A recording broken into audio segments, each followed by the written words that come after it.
امید ہے آپ سب خیریت سے ہوں گے۔ اگر آپ نے ابھی تک ہمارا چینل سبسکرائب نہیں کیا تو اسے ابھی سبسکرائب کر لیں اور بیل آئیکن کو دبانا بالکل بھی مت بھولیں۔ شکریہ۔ نمبر 9، یلدزلار بنا ازاک۔ قادر اور اصلی ان کی محبت بھول جانے یا وقت کے ساتھ کھو جانے والی محبت نہیں ہے، یہ ایک مقدس بندھن کی طرح ہے جو ہمیشہ یاد رکھا جائے گا، لیکن قادر کی قید اور اصلی کے والد کے قاتل کے طور پر اس کی قید تمام خوبصورت یادوں کو ختم کر دیتی ہے، جیسا کہ اصلی کو اس دھچکے سے ہوا میں پھینک دیا گیا ہے۔ قادر کا اب صرف ایک ہی مقصد ہے، اپنی بے گناہی ثابت کرنے اور ورنالی خاندان سے بدلہ لینے کے لیے، جنہوں نے یحییٰ کے ساتھ مل کر یہ کھیل کھیلا، جس نے جیل میں اس کی رہنمائی کی، لیکن وہ جادوئی خوشی ماضی میں دفن بڑے رازوں کی وجہ سے ایک بار پھر ان کی ہتھیلیوں سے پھسلنے والی ہے۔ نمبر 8، آناردے۔ آناردے میں 3 بھائی شامل ہیں جن کے خاندان نے انہیں اپنی تعلیم حاصل کرنے کے لیے استنبول بھیجا، لیکن جنہوں نے اپنے جذبات کی پیروی نہیں کی۔ خیال کیا جاتا ہے کہ عمر انجینئرنگ کی تعلیم حاصل کر رہا ہے، لیکن اس کے بجائے وہ اپنی شامیں ایک میوزیشین کے طور پر بارز میں پرفارم کرتے ہوئے گزارتا ہے۔ درمیانی بیٹا مراد ایک مجبور جواری ہے جسے قانون کی تعلیم حاصل کرنی چاہیے، اور سب سے بڑا بیٹا فرید میڈیکل کا طالب علم ہے جو دن رات خواتین کا پیچھا کرتا ہے۔ نمبر 7، اشک اعلیٰ ٹر۔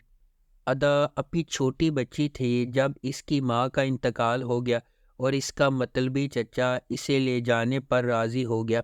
اب وہ ایک دور دراز گاؤں میں رہنے والی ایک 19 سالہ نوجوان عورت ہے جس نے اپنی پوری زندگی اپنے چچا اور ناجائز خالہ کی خدمت میں گزار دی ہے، یہاں تک کہ اس کی روزمرہ کی مزدوری بھی اس کے چچا کے لالچ کو سہارا دیتی ہے۔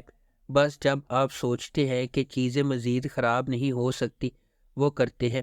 سب سے پہلے وہ اپنا پرس کھو دیتی ہے جس میں وہ خط ہوتا ہے جو اس کی والدہ نے مرنے سے پہلے ادا کو لکھا تھا۔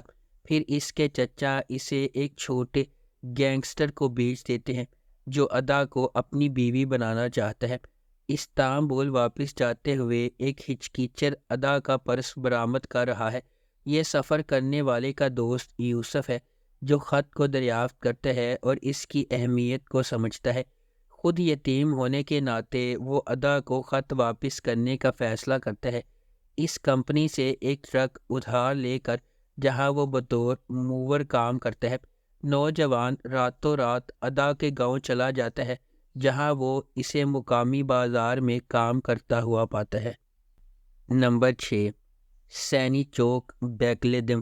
یہ سیریز 2 افراد کی پرجوش محبت کی کہانی بیان کرتی ہے جو ایک دوسرے کی زندگی میں غیر متوقع طور پر داخل ہوتے ہیں۔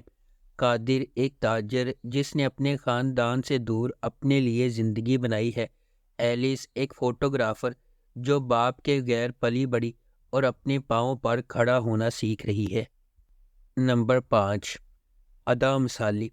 حزیران شہر کی ایک لڑکی ہے جو اپنے کریئر اور استنبول کے تیز رفتار طرز زندگی کے لیے وقف ہے۔ وہ کسی دوسری زندگی کا تصور بھی نہیں کر سکتی، لیکن جب اس کی کمپنی اسے ایک دور افتادہ ایجین جزیرے پر بھیجتی ہے تاکہ وہ ایک نئے ریزورٹ کا راستہ صاف کر سکے، تو ایک غلطی اس کی زندگی کو ہمیشہ کے لیے بدل دیتی ہے۔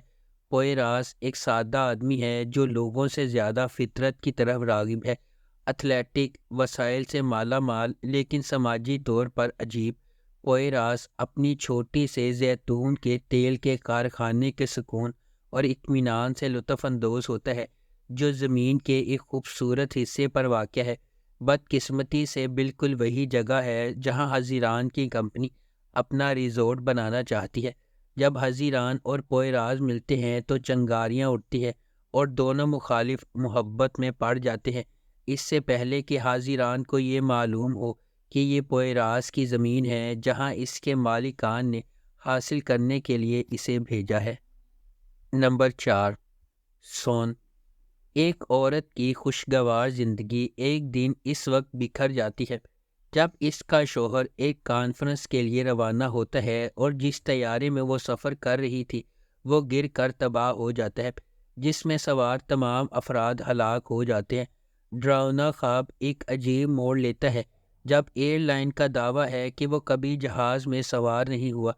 عورت کو اپنے گمشدہ شوہر کو تلاش کرنے کے لیے جھوٹ کے جال سے اپنا راستہ تلاش کرنا ہوگا۔